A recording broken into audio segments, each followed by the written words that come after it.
What is going on, everybody? Welcome back to Down to the Wire. I'm your host, Brian Costa, joined alongside by special guest John Warren. And we have kind of an emergency episode in store for you all. I know I haven't been doing this show regularly. I've been doing the Bryant Bulldog Sports Hour weekly and have kind of been uploading that on these platforms. But figuring with the latest kind of going on in the news, it's worthwhile to get back on, do an episode, and kind of start things off here. John, glad to have you alongside with me today. Just kind of start things off. Just finding out a couple minutes ago, as of the time of recording this, the Red Sox have parted ways with manager Alex Cora, as well as most of the entire coaching staff. John, I know you kind of had the latest on that. If you want to just kind of give us the rundown as to who is out and what that's kind of looking like. Yeah, so pretty much the I think it's well known, Brian, obviously, that like the whole season in itself, you're going into the season, you let go of Bregman, you let a lot of guys walk, you don't really have the money. I think you were like 15th, 16th in like spending this year overall on trying to acquire players, which is wild in terms of, a Red Sox, the historic franchise No, as and, we and are. sure. But I know that you had mentioned as well, like who is going out the door. So it's not just Cora. Right. So essentially, leading up to that, right, like there was a lot of just bad vibes around it. You're going to be a pitcher focused team. And then right after that, you fire the entire staff after going 10 and 17 as of today, I believe. Yeah, so that includes not just Cora, that includes Pete Fozzie, the hitting coach, Kyle Hudson, the third base coach, as well as Jason Varitek, the beloved former captain of the Red Sox. He's out the door too. I know that those were some of the confirmed reports as Kyle to Hudson also out. uh, So you fired your essentially top five guys yeah. besides the pitching coach Yeah, who so they they kept. so they have at this point still retained pitching coach Andrew Bailey. That was kind of a somewhat of a Breslow pick back to the organization. I know that Bailey had a lot of success out with the Giants, and he's had a major part in kind of this pitching, surge for the Red Sox as of lately. They've had a good run of young pitchers, and I think that Bailey has been largely responsible for a lot of that success. I know, you can give maybe some Breslow some credit for picking guys, whether that even goes back to Hein Bloom with picking some guys, but we come to this point now. The Red Sox are currently last in the AL East. They did win today against the Baltimore Orioles, but it seems that it was already determined that the Red Sox were going to be done with Alex Cora. That didn't end up mattering, and they part ways with them today. And it is unbelievable that we find ourselves here, not even at the end of April, with the Red Sox looking at their next manager.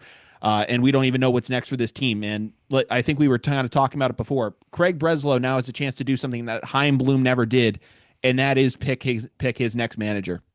Yeah, I mean it says a lot, honestly. I don't know, Brian, obviously how much you follow, the whole cycle, but it's ultimately on the owner, right? The owner needs to put and invest money in the team. I look at an owner like the Mets that despite losing and despite really struggling, like if we're going to be completely honest with the amount of money and firepower they have, going back as far as the Juan Soto trade or the Juan Soto acquisition in the preseason a couple of years ago, they weren't willing to spend the money to get this team to where they needed to get. Sure. So it kind of seemed like we would lose guys and then they would acquire kind of like a secondhand piece. Like, we can't get Bregman. All right, here's Ranger Suarez. Sure. We're gonna get some short term like options in different areas, which to me never really made sense. So I think this team just never had the pieces around it. You got young guys coming up, which is great, obviously, but I think they're worst in the league right now in the two-hole hitter. If you're Cora, you're not also helping your job at all by switching around the lineup every single day. So Like so you're not totally against this firing in your mind. You can see the writing on the wall in this case. I think Core's a great coach for when you have pieces in play and you're ready to make a run. I feel like he's not as good as a coach when you're really trying to build something and make like a serious, all right, we got to rebuild. And essentially, Brian, like the Red Sox are playing small ball. Like They that's are. really what they are. You're They are. trying to have good pitching depth and have a couple young guys get hot and go on a run. I think the harder thing is to really understand is why fire them now? Why blow it up now? That is kind of the unprecedented thing. We don't really see that often from past John Henry ownerships. We've seen them fire CBOs in season. I think Heim Bloom got fired, with a couple weeks left in that 2022 season. I believe he was fired. Dave Dombrowski, was out in the final months of the 2019 year. So they've gotten rid of chief baseball officers, GMs mid-season, but firing a manager, they've usually let them play out the string, even if it's going bad. Like you look back to like Bobby Valentine in 2012, and that season was completely off the rails. It was a joke. There was no real vision or direction with that team, and they still let him just finish it off. They were like, you know what, we're going to fire him at the end of the year and move on, and they did that. This is strikingly different. We actually have as well that they also fired bench coach Ramon Vasquez, so he is out as well. So I mean, you can look back to last year, and I think that you looked back to the 2025 season, and one person I look at right now is Kyle Hudson, who was the third base coach for this team. There were numerous occasions last year where he kind of had some bad calls at third base, whether it was sending runners when he shouldn't have or holding guys up. And also he was also the outfielders coach. And a lot of people were attributing that to maybe poor tracked fly balls from guys like Jaron Duran or the fly balls that he dropped in the wild card series against the Yankees. So a lot of people had thought that maybe Kyle Hudson would have been out of a job last year, and I think that was largely believed to be the case. It happens now, but obviously a part of something bigger, which is crazy. So I know that you kind of mentioned your first reactions. My first ones to this, I'm appalled by this decision personally. Um, I can't believe that they actually were willing to go through with this, at least doing it at this point in the season. The fact that he didn't even make it out of the month of August shows that they are worse, that there was some discomfort, or just they weren't really feeling like they were reaching their full potential. And I think for them, they were kind of being two-faced in this whole thing. You kind of saw Breslow at the beginning of the year going on Nesson and saying, it's a slow start, or even Sam Kennedy of like kind of saying like, yeah, it's a slow start, but wait till this colder weather parts, wait till we start hitting the ball. And they were talking like okay, like yeah, like it's a slow start, but we're gonna turn the corner here. And it seemed like there was at least some sort of a backing of the manager.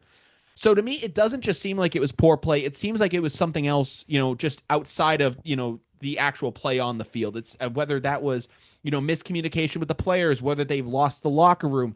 I don't know what that looks like, but it seems like it's something bigger than just what you're seeing on the diamond. I totally agree with that. I think the biggest thing, honestly, is you let go of someone like Bregman, and I think people honestly don't understand how much it goes into Yeah. a team by also having the locker room, as well.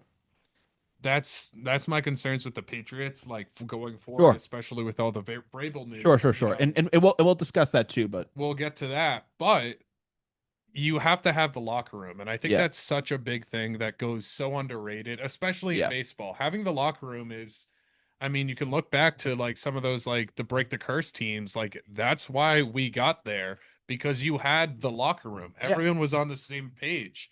I think the biggest thing is you're putting way too much pressure without a Bregman, without a very good pro. Contreras, I guess, clearly isn't doing enough. Um, as I guess like a player to player guy, but you can look at it and you're putting way too much pressure on these young guys to get hits and move up. I mean, our best pitcher this year is what, Conley Early? Yeah, Like if you really want to put it there, yeah, it's like maybe. I mean, it has been, they've been rough. It hasn't just been bad on offense or bad in the pitching or bad in the field. They've been bad just generally everywhere. And I think for them, like again, like they aren't spending to what I think the Red Sox should be spending. I think that they should be competing in there with the Yankees, the Dodgers, the Cubs. They should be in there in that upper echelon of the market. But they're not necessarily the A's where they're spending, 20 in the mid 20s of the league. They're around like 12th. So they're in that upper half, but they're still spending below what they should. they But should realistically be, Brian, like a top 10, and that's like they should a be average they offseason. should be a top 5 team every year. I think the lowest I would give them is maybe like 8th. Anything above that, they should be in that range. And I think when you look at the team, I think for this team in general, they because they are still putting money into that roster and they're not seeing the results. that's when, John Henry and ownership are going to start to make those moves. You saw it in 2019 where it's a less of an example of it, but when Dave Dombrowski got fired, he came in I think it was 2015, 2016, and he started to build that roster and get them going, and he made all those trades and really put that championship team together. And then in 2019, they rolled basically the same roster and the same payroll back out there on the field, and it didn't deliver. You didn't make the playoffs. I think they won about 82 games or so. And I think ownership was like, okay, if we're not going to be guaranteed to be in the postseason for this kind of money, we're not going to spend that kind of money. We're going to go down. We're going to go down a tier. And I think for them, even being at this tier and seeing that this is the level of the results, they were like, we're going to pull the plug and go somewhere else. But I do think it's more than just the results in the field. I think there has to have been arguments within the clubhouse or with Cora and management, and it must have reached some sort of a boiling point that we see here now. Yeah, I mean, prior to today, right? The Red Sox are a bottom five team in hits, runs, RBIs, home runs. We're tied for last. Yeah. We don't have the pitching. Every pitcher right now is struggling. Crochet himself, who has had an incredible cliff that he's falling off. I Yeah. know he starts slow. Yep. Usually that happens. But from even like this fact, if you're going back into like the locker room, like Roman Anthony should be on the IR. Yeah. Yet we keep hearing, oh no, he's just not. We're just giving him rest for day to day. This is a serious injury he's dealing with. Yeah. He's kind of hiding that from the fact Cora kind of just was playing with the lineup, being like, come on, let's stick, let's get something going, Well, like let's keep this going. And yeah. I think again, it just all kind of fell down. Like this was like kind of the worst possible thing that could happen, right? Like Yeah. all your young guys aren't doing well. The pitching you brought in isn't exactly doing well. Your relievers, we kind of knew that was going to be up in the air, as well as like you even see from the visual and like the Twitter space aspect of it is fans inside are booing them constantly, Yeah, the sell the team chants, they're everywhere. It's right? and you actually saw Henry on the Nesson broadcast kind of acknowledge it, and he was like, sell the team. That's funny. And I think even then there was still kind of an air of like, we'll turn around, we'll be just fine. Right. But when you lost the series to the Tigers, you get swept by the Yankees in the way that you did, and even like Peyton Tolley, who got called up, made the call, and Terrible decision, by the way, to pull him. They pulled him and then immediately blew the lead yeah, and lost it. yeah. So I mean, well, here's the thing. If he was more seasoned in the league, I'd say absolutely. I think because he's a young guy, like I could discuss that more with you, but I think because he's a young guy, you want to kind of maintain the pitch count. You don't want to blow out a guy's arm too early. But the fair point. Um, what I will say, this just is kind of signifies the failures of ownership of the past.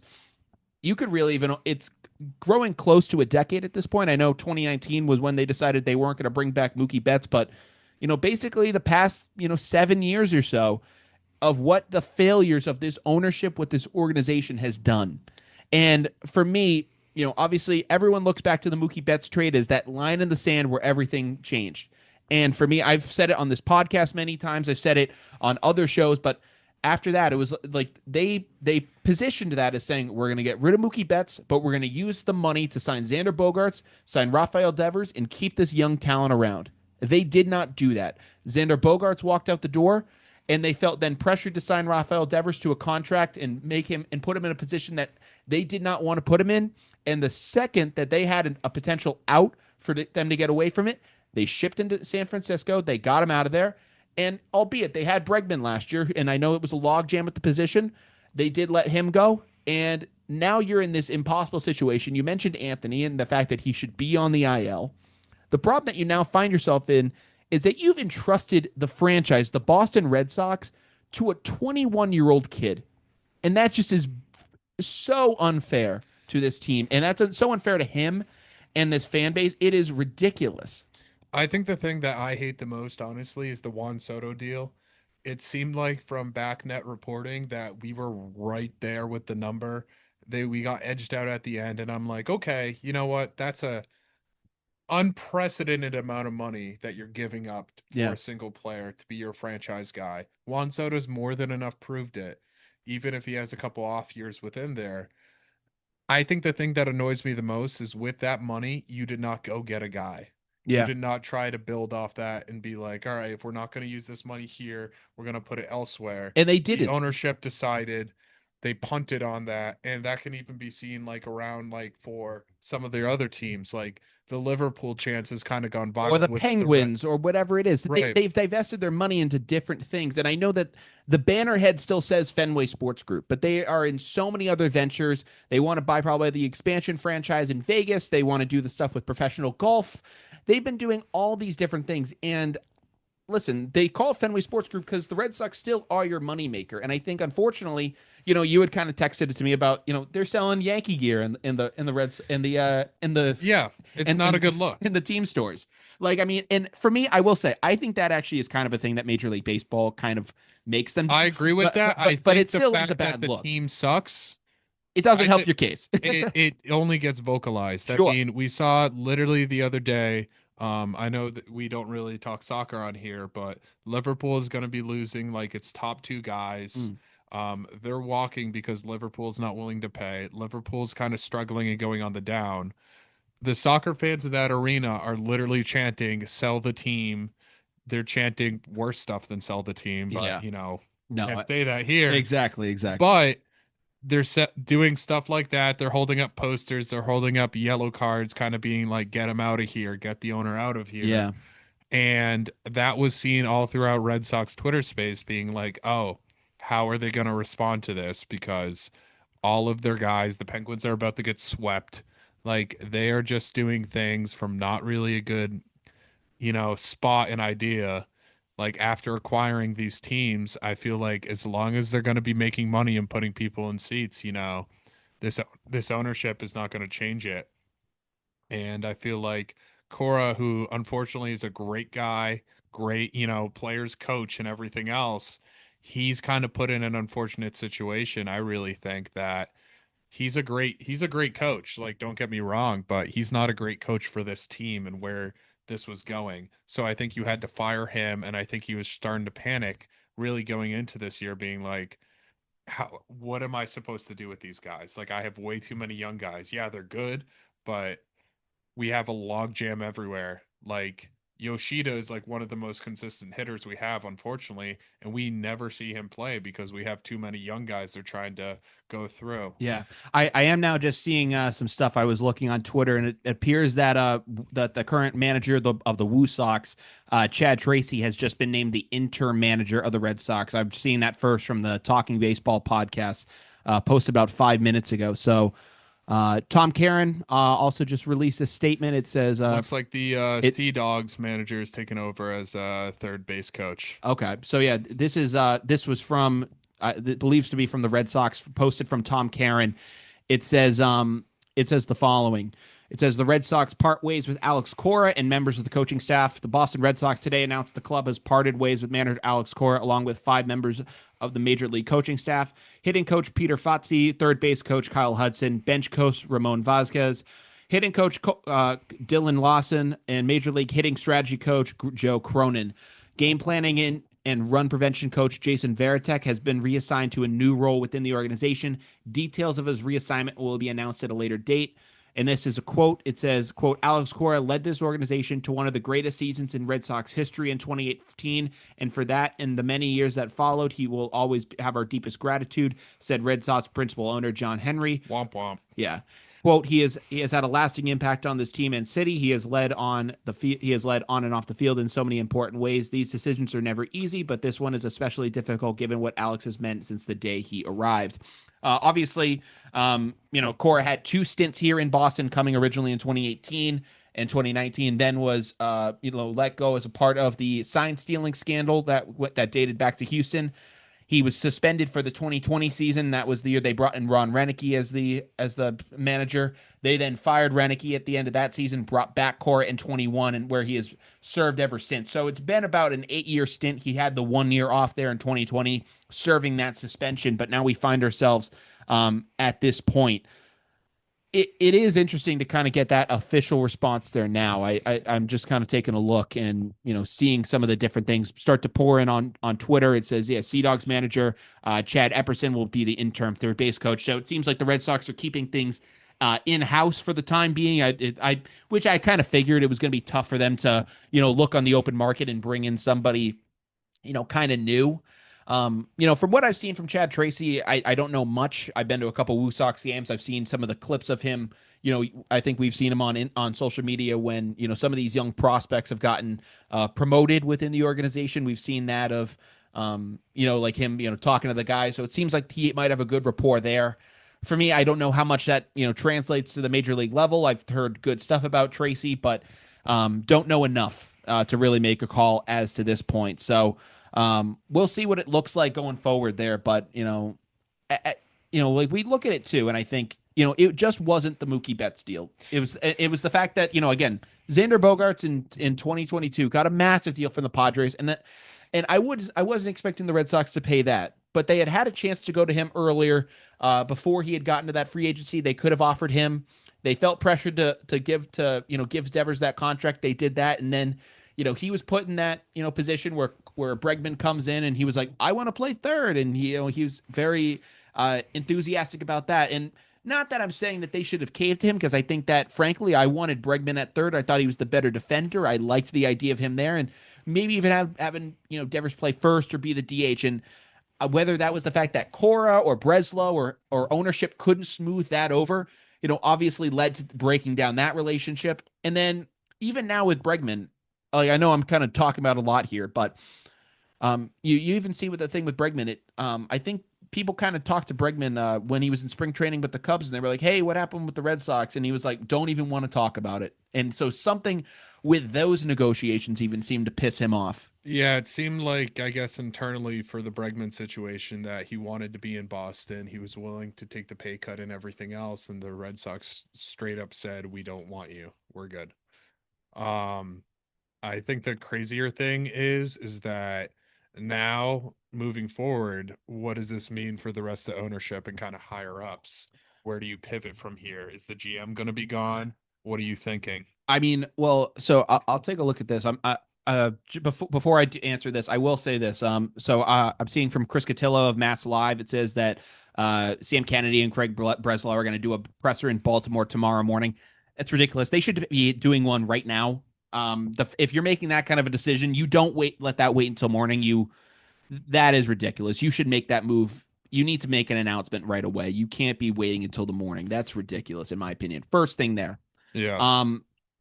Secondly, we had kind of mentioned, well, you were also talking about Jason Varitek. It says he's going to be reassigned to a new role within the organization.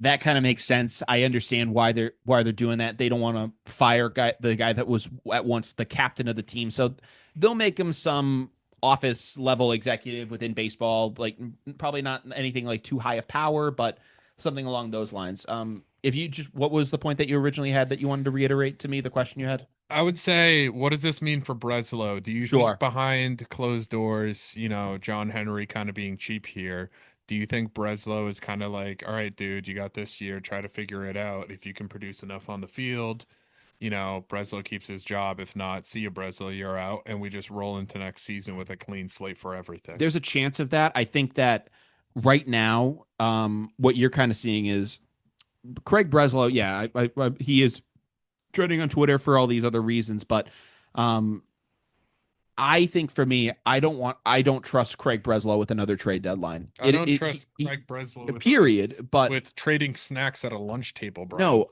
I know it's been a mess, and I think that I would not trust him in this position, because it's like, what he's done at these trade deadlines. It's been coming up short, and this might be the chance. This might be a different case here, where it's like the Red Sox aren't good this season, and they might have a bad year, and really there's not going to be much that you can do at a trade deadline besides just selling off pieces, which is what they're probably going to have to do here.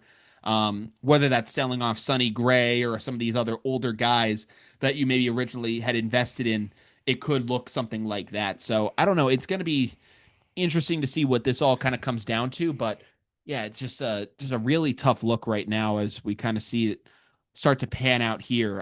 Very interesting. Right before this, hit piece went out by Ken Rosenthal, Oh yeah, revealing and talking about it. He's quoted in saying they're not a veteran group, and concern after losing Bregman at top of the trade endeavors is that they were lacking the presence that would kind of take the pressure off the younger players here. yeah, and I'd have to kind of see if I can find the Cora quotes that he was saying. He was saying some interesting quotes about like the players of saying like he was saying like basically, we now have to develop the players at the major league level as opposed to letting them come up through the minors and really excel there and then jump onto the scene in the major leagues. And I think Xander Bogaerts might have mentioned it on his trip back to Boston, earlier this past month, and he had said something along the lines of, when he came up in 2013, and he was talking about Rowan Anthony, and he said, when I came up in 2013, I had David Ortiz, Dustin Pedroia, Mike Napoli,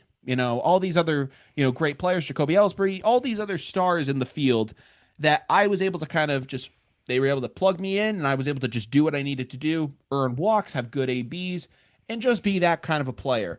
And for him, I mean, Xander Bogaerts was awesome when he came up. They put him at third for a little bit. They tried him out at short, where he eventually, grew into. But, that was kind of the way that they started things off with Bogaerts. It's been the exact opposite with Roman Anthony, where they brought him up and they were like, hey, kid, you have to save us now. And that's not a fair spot to put him in. That is a brutal position for a kid that's not even, 22 years old at this point. Right. I mean, I think the thing with him is number one prospect in baseball. This Sure. guy's supposed to be the savior. You're putting him in this role. You're gonna have to lean with the punches. The thing that I have, I mean, you can lead with the punches, but I think you can also have veterans around that can so lead that's them. that's the problem. We don't have any Yeah, veterans for him to lead. He which is doesn't then their have fault. anyone Yeah. to look at. And I think that's the hard part about the situation that he's kind of put in. And if you're really looking at it, it's like, who do you have as veteran leadership to really like put around? Yeah. Like if we're like Jaron Duran is like your veteran leadership and You're like screwed.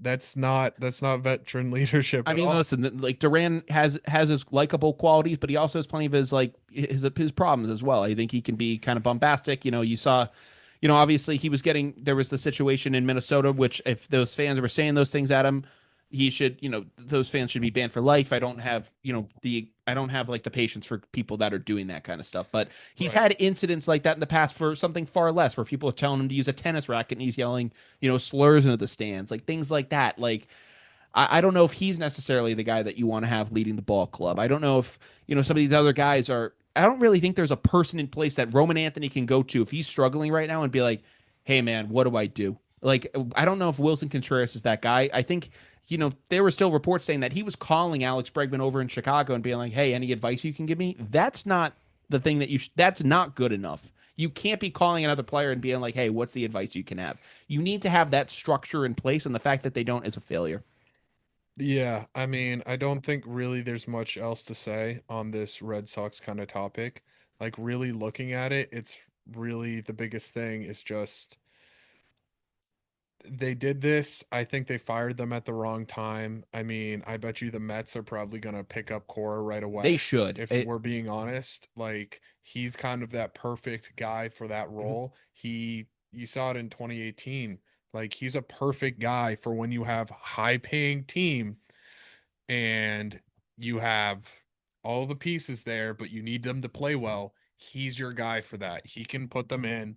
He can get because you have high talent, high well playing guys. Yeah. Well, Like, we're seeing this too. Ken Rosenthal was just talking on the Fox broadcast. He was saying that, this is an absolute shocker. Cora was in the second year of a 3-year, $21.75 million contract. And I think that he even had talked about it on a podcast a couple days ago, saying that he doesn't think the Red Sox would move on from Cora in season because of the money that's owed to him. They wouldn't want to have to pay that off and then have another guy, brought in, which leads me to believe that Tracy will finish off the year as interim manager and then they'll go from there.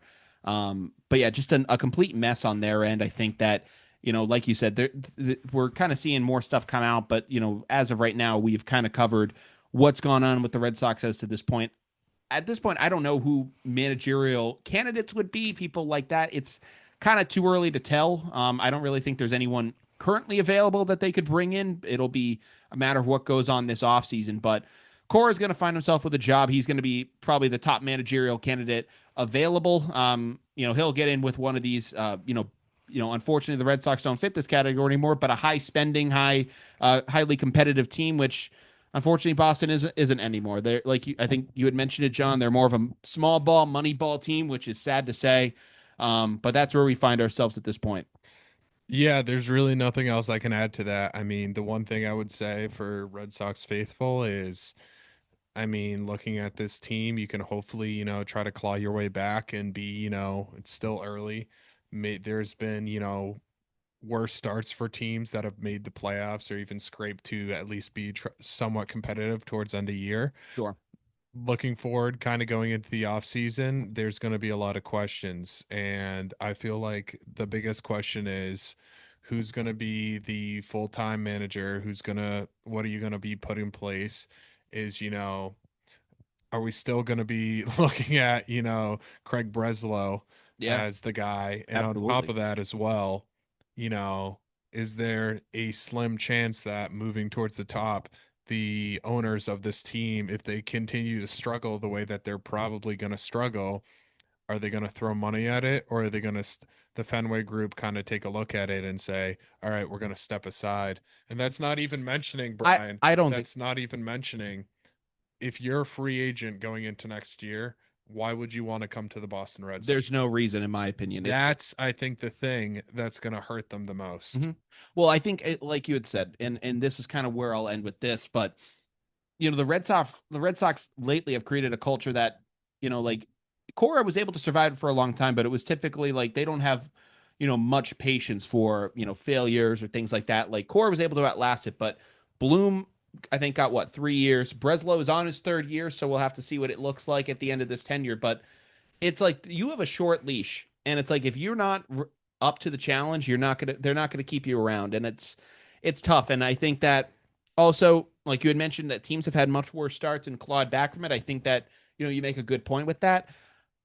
The thing I'll just say with this is I don't know with the roster that they've constructed if it's possible for them to do that The one because thing, yeah, that they have is talent, but the thing is that the talent is all over the place. yeah, but It's not, you can't look at the hitting and be like, all right, well, they can hit their way out of the games. but They're but too young to do that right well, now. they're too young to do it. But I think that they also don't have the power You hitters have enough no to do it. power hitters. I and mean, and I don't think that right now you can't be winning games playing like winning 2-0 or 1-0 or the you don't three have one the game. pitching around that. Yeah, so it's not there right now. It's a bad team, unfortunately, is what you're looking at right now, and that's where we find ourselves. But John, obviously, that's the current situation with Alex Cora. I know we'll kind of wrap things up pretty quickly, but figured as well we'll discuss the situation going on with Mike Vrabel, Dianna Russini. Today was the final day of the NFL draft. Vrabel was not with the team today. Was we saw the reports saying that he was going to seek counseling and be away from the team on this day. Obviously, it's been a whirlwind these past 2 weeks with this whole saga brewing. It started off with those initial pictures in Sedona. We saw the new post come out saying this was a relationship that dated back about 6 years or so. I know that a lot of you guys are probably filled in on this situation, but but a quick synopsis: head coach of the Patriots, Mike Vrabel, and NFL insider Dianna Russini allegedly have been having a relationship now for the past 6 years. It's been, kind of kept under the books. And, based on her position as a reporter, there's a lot of taboo, obviously, that goes on with that and her knowledge and things of that nature. Both married, and, other things kind of along those lines as well. But, John, obviously, delicate, weird situation going on with Coach Vrabel. Just, I guess, your immediate reactions to, him being away from the team, everything kind of going on right now. Honestly, I think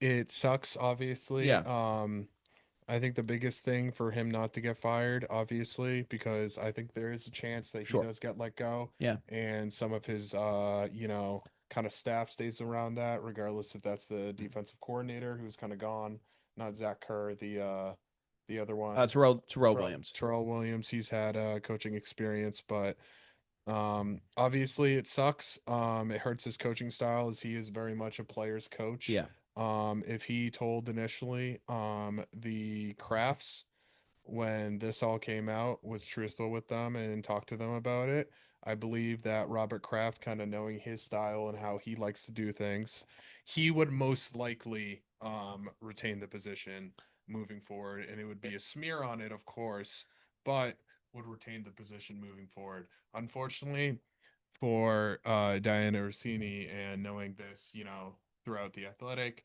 she keeps trying to deny and deny and deny sure. it. Vrabel has come out and kind of said his piece about it, I guess, to a point, addressed the media saying, I've made a mistake. I've talked to my family. We're trying to work through it. And feel like counseling, I guess, is at least a way internally. And I, don't want to really talk about his personal matters Sure, with his yeah. kids because both of them, if you guys aren't aware, both are married with kids.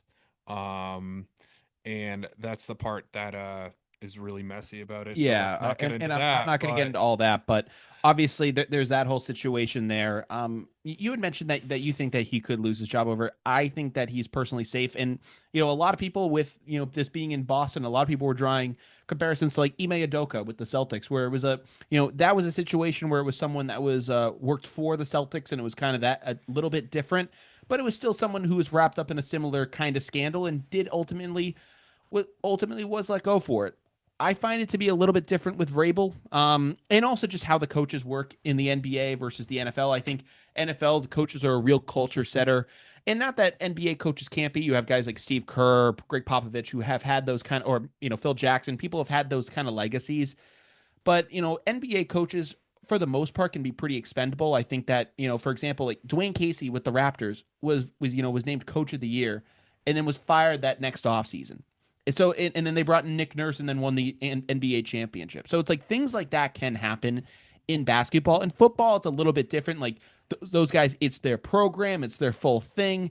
It's not. It's about we, not me. It's the whole team dynamic, and I think that plays a little bit different with how that kind of goes.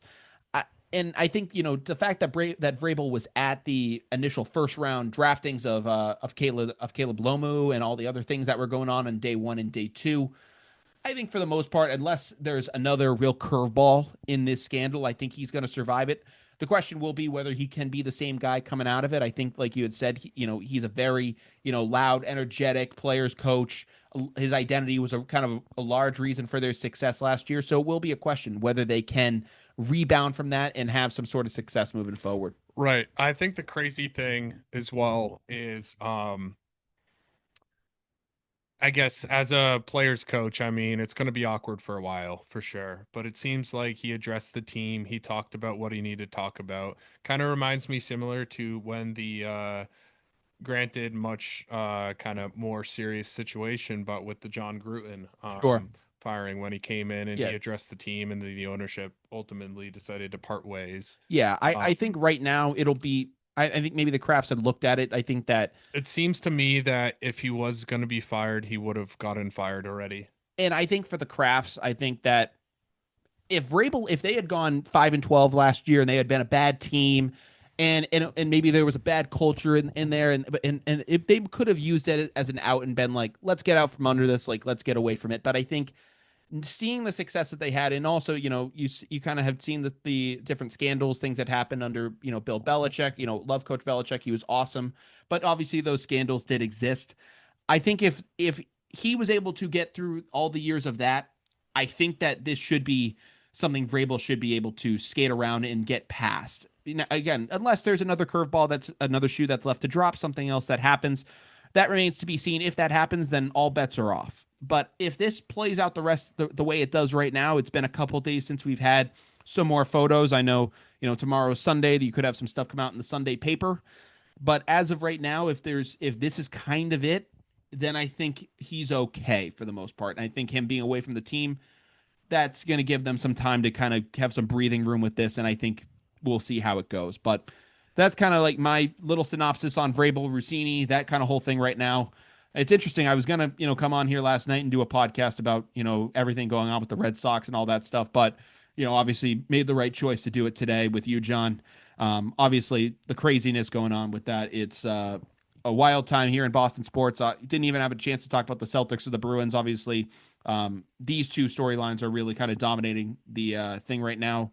Jason Tatum had that great last minute shot against the 76ers to push the Celtics to a 2-1 lead. The Bruins currently trail 2-1 to the Buffalo Sabres. So that's kind of the latest with things in Boston sports. To send it as a kind of go down to the wire real quick, just wrapping things up. John, you had put it across my desk before we signed off that the only member left of the Red Sox coaching staff is John Soteropoulos of Driveline, who that's kind of that think tank that the Red Sox have partnered with, which really promotes Launch Angle, all those different hitting metrics, which is interesting based on where they rank right now in hitting. And that guy kind of was a Henry pick.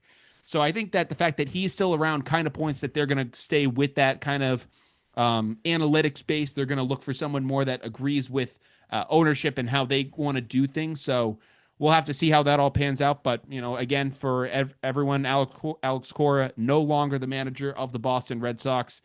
First time since 2020 when Ron Renicky was coach, but really for the first time, since 2017 when John Farrell was the manager, that we're going to have a different manager, at Fenway Park for the Boston Red Sox. So crazy time here. And also we talked about the latest situation with Mike Vrabel, Dianna Russini, and the New England Patriots. They drafted Caleb Lomu in the first round. They had what was it, Akis and the Notre Dame tight end on day 2, and then a litany of picks here on day 3. Got the Alabama running back who was terrible, but super speedy Jam Miller. Yeah. So something to look at. Absolutely. So obviously some different things to look at there, John. Obviously, I know it was last minute. I know we just got back from playing 9 over at Highfields and over at the golf course, but I figured it was worth it coming on here, doing a little emergency podcast and kind of going from there. So, man, I just want to thank you. Of course. And let's go figure out some, dinner plans, things like that. So we'll sign things off from here. If you guys aren't following Down to the Wire just yet, we want to make sure that you guys do that. We're available on everywhere you can get your podcasts, Spotify, Apple Podcasts, as well as YouTube. You can also follow us on social media at down.tothewire and on Twitter at down_to-the-wire. So Instagram at down.to-the-wire, Twitter at down_to-the-wire. So make sure you guys follow us on there. We also have the Bryant Bulldog Sports Hour coming up this Monday with some more guests for you. So thank you guys so much again. We thank you for tuning into this emergency podcast. Take care and peace out.